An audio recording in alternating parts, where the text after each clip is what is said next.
L'univers est immense et impressionnant. Le fonctionnement de notre planète est très complexe. On y trouve des formes de vie extraordinaires. Mais comment toutes ces choses sont apparues?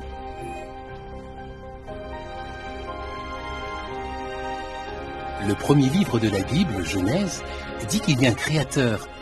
Mais ce que ce livre dit sur la création est souvent mal interprété. Et beaucoup pensent même que c'est une légende. Alors peut-on croire ce que la Bible dit sur la création? Les scientifiques pensent que l'univers existe depuis 14 milliards d'années. Donc, d'après eux, l'univers et aussi la Terre ont eu un commencement. C'est exactement ce que dit la Bible en Genèse 1, verset 1. Au commencement, Dieu créa le ciel et la terre.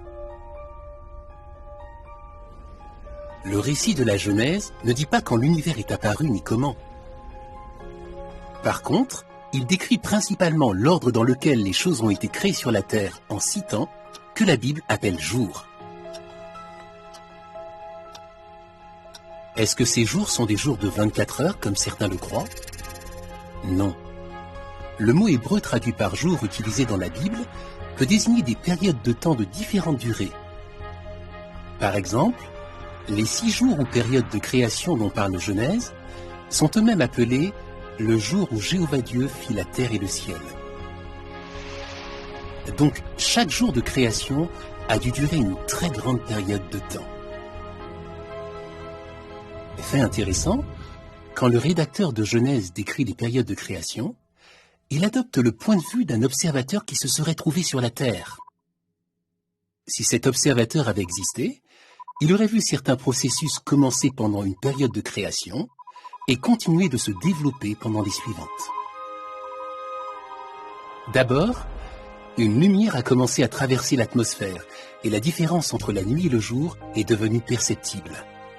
La terre était recouverte d'eau et l'air était rempli de vapeur. La vapeur s'est détachée de l'eau et s'est transformée en épais nuages. Entre ces nuages et l'eau, il s'est formé un espace appelé ciel. Le niveau de l'eau a baissé et la terre ferme est apparue, et les plantes aussi. Comme l'atmosphère a continué de s'éclaircir, le soleil et la lune sont devenus visibles. Dieu a créé les animaux marins et les animaux volants. Et pendant la dernière période, Dieu a créé les animaux terrestres et les humains.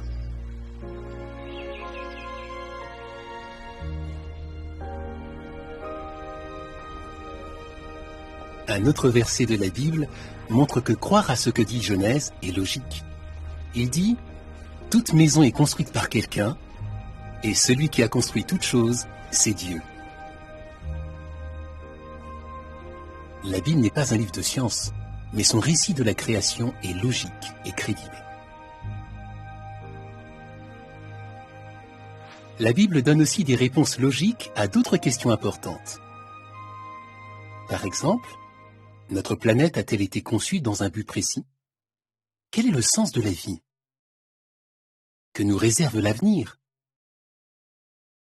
Pour connaître les réponses à ces questions, allez sur jw.org ou remplissez un formulaire en ligne et un témoin de Jéhovah vous rendra visite à l'heure et au lieu qui vous conviennent.